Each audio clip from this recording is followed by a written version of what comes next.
আমাদের মধ্যবিত্ত ফ্যামিলিতে এরকম মাস শেষে এরকমই হয়, কি হয় না হয় আজকে ভিডিও আপনার শেয়ার করব। কারণ মাস শেষে কম আমাদের টাকাটা একটু শর্ট হয়ে যায়, পরে আমার মাস প্রথমে কম তাড়াতাড়ি হয়ে যায়। আসসালামু আলাইকুম, প্রতিদিনের মতন আরেকটা নিউ ব্লগ। তো সবাই আশা করি অনেক অনেক অনেক ভালো আছেন। তো এই তো আজকে বাজার থেকে পাট শাক নিয়ে আসছি। আর এরকম বাজার লাস্টে যেহেতু আমার জামাই লাস্টে টাকা দিয়ে যায়, এবারে আমার বাজারের টাকাটা কিছু হাত খরচের এই কাজ করছি, মানে ঘরে টুকিটাকি কিছু কিনছি, ওরকম হাতের টাকাও ছিল না। তাই ভাবলাম যে আজকে একটু মানে এরকম করে খাবার খাবো, যে লাস্টে যেহেতু আজকে 28 তারিখ। তাই যাই হোক, ওরকম করে দিয়ে পাখিতে অনেকগুলো ডিম পেড়ে রাখছে।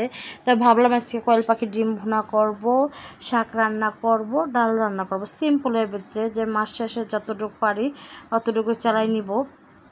কিন্তু ওরকম করে আমি হাজবেন্ডের কাছে টাকা চাইলে দিব, যে বাজারে টাকা নেই তারপর আমি চাবো না, কারণ আমার তো সেই হিসাবে টাকা দিছে যেটা মাস কভার করতে হবে। যেহেতু আমি কভার একটু করছি মোটামুটি, মানে 2-1 দিন একটু শর্ট হবে, মানে এরকমও শর্ট না, বাসা যা আছে হয়ে যাবে।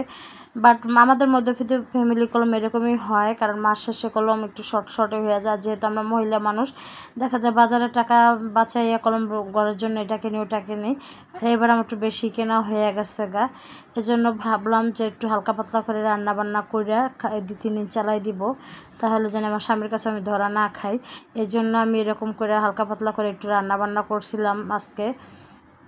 তা যাই হোক, এদিকে ডাল রাখলাম, অল্প একটু ডাল রান্না করছি। আবার শাকটাও দেখেন কতটুকু হয়ে গেছে, শাকটাও ভাজি করবো। আর এদিকে ডিম ভুনাটা করবো। ডিম ভুনাটা মানে কোয়েল পাখি অনেকগুলো ডিম জমছে, তাই ভাবলাম এসে ডিম ভুনাটাই করে ফেলাই। যেহেতু একবারে যে খালি খাবো তাও অবশ্য না, যেহেতু পাখি আছে, পাখির ডিমগুলো কলম আছে, তো এতগুলো ডিম জমে গেছে, সিদ্ধ করে থেকে ভুনা করে দিই, তাহলে সবাই আমরা একটু ভাত 1 প্লেট বেশি খাইতে পারবো। তাই তো কোয়েল পাখির ডিম আর 7-8টা মুরগির ডিমও দিয়ে দিচ্ছি।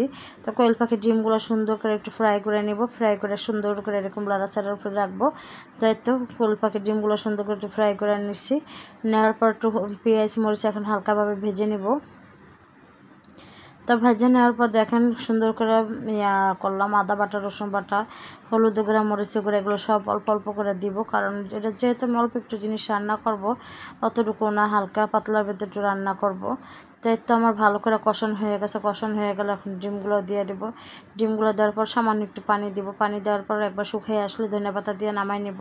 তো এই তো লাস্টের খাবারটা কেমন হলো, লাস্টের মাসে আজকে খাবারটা খুব মোটামুটি খারাপ হয় নাই, ভালো হয়েছে। ভাত কম একটু বেশি খাইতে পারছি। তা যাই হোক, এই দেখেন আমার ডিম ভুনাটা কত সুন্দর একটা কালার আসছে, যে কোয়েল পাখির কাছে নিয়ে আসছি, যে কোয়েল পাখির কাছে যে একটু ভিডিও করে নিয়ে আসি, দেখে আসি তোমাদের ডিম খাবো আজকে। তাই তো দেখেন সুন্দর করে আমি ডিম ভুনাটা করে নিচ্ছি। তাই তো ডিম ভুনাটা করার পরে যে আমরা এখন খাইতে বসবো। তো এদিকে যে গতকালকে ভর্তা ছিল, ডাল, শাক, আবার ডিম ভুনা, তো মোটামুটি খাবারটা খুব ভালোই ছিল। তাই তো আমি ভাত খাইতে বসছি, খাইতে যে কি মজা ছিল, মানে বেশ মজা ছিল। আর এদিকে আমার হাজবেন্ড চটপটি নিয়ে আসছে, চটপটিটা খাইতে তখন বেশ মজা ছিল, যেহেতু বৃষ্টি, ওয়েদারটা একটু বৃষ্টি বৃষ্টি ছিল, ঝাল ঝাল চটপটি ছিল। চটপটিটা খাইতে তখন বেশ মজাই লাগছিলো আমার কাছে, কার কাছে কেমন লাগে জানি না, বাট আমার কাছে চটপটি থেকে ফুচকাটা বেশি ভালো লাগে। বাট যেহেতু আজকে চটপটি আনছে, চটপটি এরকম একটু ঘন ঘন ছিল, খাইতেও মজা হয়েছিল, একটু ঝাল ঝাল আনছিল, মানে সেই একটা টেস্ট হয়েছিল চটপটিটা সন্ধ্যার সময়। মানে সন্ধ্যার সময় এরকম একটা নাস্তা কম খাইলে একটু ভালোই লাগে। চটপটিটা বলেন, ফুচকা বলেন, বাচ্চাদের বার্গার বানাই দাও, পিৎজা বানাই দাও, এরকম খাবারটা এখন একটু ভালো লাগে, মুড়ি মাখানো। তা ভিডিওটা কেমন হয়েছে অবশ্যই একটু কমেন্টে জানাবেন। তাই তো চটপটি আমি একটু বাইরেটারে সবাইকে দিতে আসছি। তো ভিডিওটা এই পর্যন্তই শেষ করে দিব। আমরা যেহেতু চটপটি খাইতেছি, তো সবাই ভালো থাকবেন, সুস্থ থাকবেন। আল্লাহ হাফেজ, আসসালামু আলাইকুম।